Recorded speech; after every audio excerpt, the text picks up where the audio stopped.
You think Japan is the most chill place on earth? Everything just works. Trains are on time, streets stay clean. But this easy flow hides a secret pressure, a quiet demand on everyone. It's not magic that makes life there so smooth. It's something far more human and far more complicated. This is how a whole country learned to make daily frustrations disappear, and you won't believe what it takes from its people. Think about your day so far. How many tiny, annoying things have already happened? Before we continue, hit subscribe so you never miss the latest updates. Maybe you got stuck behind someone walking super slow, or that one website just wouldn't load. It's those little moments of friction that don't seem like a big deal on their own. But they add up. All those tiny frustrations and small decisions chip away at your mental energy. It's like a battery that's slowly being drained without you even noticing. You just end the day feeling tired, and you can't quite put your finger on why. Now, what if most of that just disappeared? Imagine a world designed to remove as much of that daily friction as possible. A place where things are intentionally made smoother and easier, not by accident, but on purpose. That's what we're going to look at in Japan. They've created a system that wipes out a lot of those common frustrations. But as we said, it's not magic. It takes a huge, invisible effort from every single person, every single day. It's a kind of quiet pressure to constantly be thinking of others, to make sure you're never the cause of someone else's tiny frustration. And while that creates a peaceful, easy-flowing society on the surface, it comes with a hidden cost we need to talk about. So, let's get into how they do it and what it's really like. So, what does this actually look like in practice? It's a million tiny acts of self-restraint, all day, every day. It's the deep-rooted habit of invisible adjustment. This is where people are constantly, almost unconsciously, toning themselves down. They soften their voices in public spaces. They avoid saying no directly to not cause awkwardness. And they try to guess what someone might need before they even have to ask. It's this quiet, coordinated dance performed by millions of people at once. And on the surface, it makes life feel incredibly smooth and peaceful. It wipes out so many of the little frustrations we take for granted. But there's a cost. One journalist, Maki, calls it invisible emotional labor. It's the hidden exhaustion that comes from constantly adjusting yourself for the sake of others. It's the pressure to put on a gentle smile even when you're completely worn out. It's quickly saying, it's okay not because it is, but to stop someone else from feeling uncomfortable. This is the part most outsiders never see. It's a silent kind of endurance. As Maki puts it, small things repeated millions of times eventually become atmosphere. And that atmosphere, while calm and orderly, carries a heavy emotional weight. It's a quiet pressure to never be a burden, to never be the one who causes friction. And while that leads to a society with fewer paper cuts, it's built on the back of a constant, unseen effort that can leave people feeling quietly and completely drained. But that invisible effort is what holds the entire social fabric together. It's all built on a core idea called Meiwaku, which basically means, don't cause trouble for others. It's the unwritten rule that guides millions of people's choices every single day. This is why trains are so quiet you can hear the sound of the tracks. It's why streets stay sparkling clean, even when you can't find a single public trash can. It's not about strict laws. It's about a shared understanding. People just instinctively line up for the bus. They avoid eating while walking down a busy street. It's a culture that runs on anticipation, sensing what might inconvenience someone else and adjusting before it happens. And when a whole country operates this way, it creates a level of public trust that can feel shocking. You'll see young children walking to school all by themselves.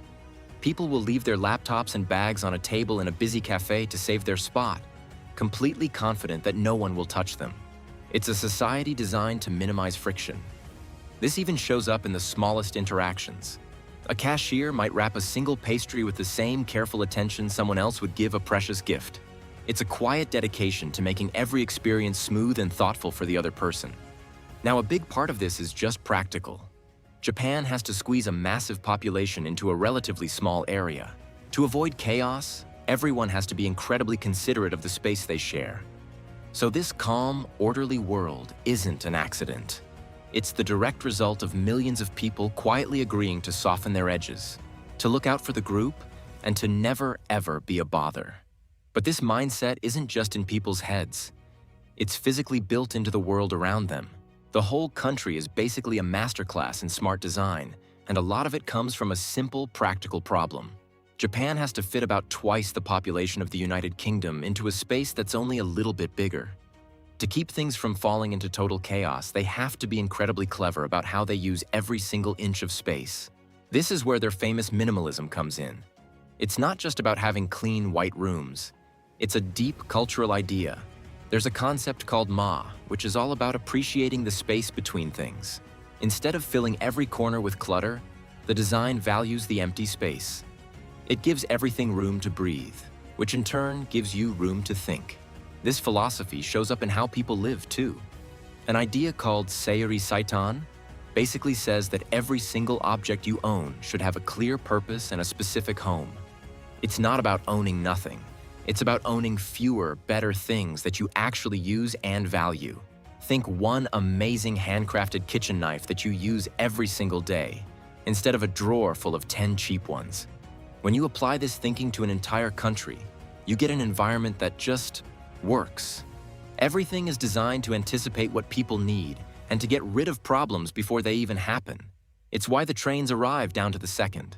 It's why you can navigate a huge, complicated subway station using signs that are perfectly placed and easy to understand. The physical world is designed to be as considerate as the people in it. But here's the key. One can't exist without the other. The beautiful, efficient design only functions because people are constantly doing that quiet human work to keep it that way. It's a perfect loop of thoughtful design and thoughtful behavior. Now, there is no better example of this perfect loop than the one thing Japan is famous for all over the world: its public transit system. If you've ever heard anything about Japan, you've probably heard about the trains. They arrive on the exact second they're supposed to. The stations are spotless, even without a lot of trash cans around. It feels almost impossibly perfect. But here's the secret. It's not just about advanced technology or super strict rules. The system works because of the people. It runs on millions of tiny, unspoken agreements that everyone just seems to follow. There's a great story from a writer who saw a young guy take a phone call on a nearly empty train. He wasn't bothering anyone, but he spoke in a voice that was barely a whisper. And when he hung up, he sort of bowed his head slightly as if to apologize for the tiny disturbance he might have caused. No one looked at him.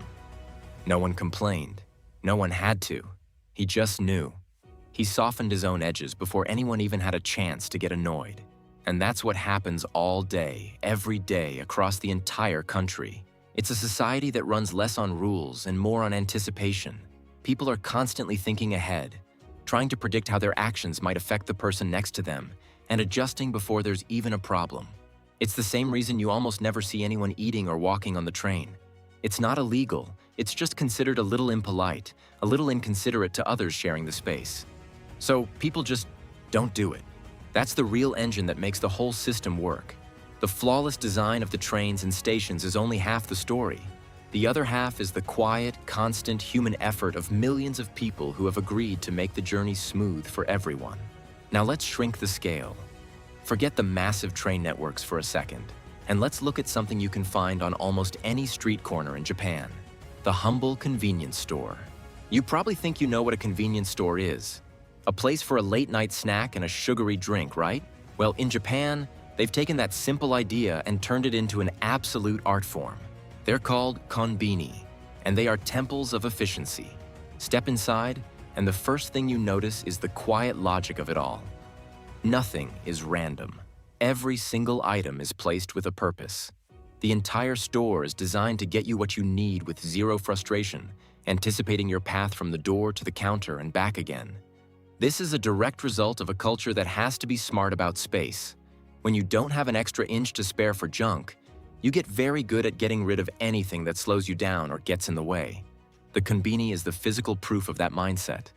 It's just pure, streamlined function. But the real magic happens when you go to pay. There's this incredible attention to detail. You can see it when a cashier takes a single pastry you've bought and wraps it with the same care and precision someone else might use for an expensive gift. The movements are quick, exact, and deeply respectful. It's not just about being polite, it's about making the entire interaction completely seamless. They've thought about every possible moment of friction, fumbling for change, waiting for a bag, confusing questions, and have systematically designed all of them out of the experience. They are softening the edges of the transaction before you even have a chance to notice they're there. And that's the genius of it. The Japanese convenience store isn't just a store. It's a perfect small-scale model of the entire country's social philosophy.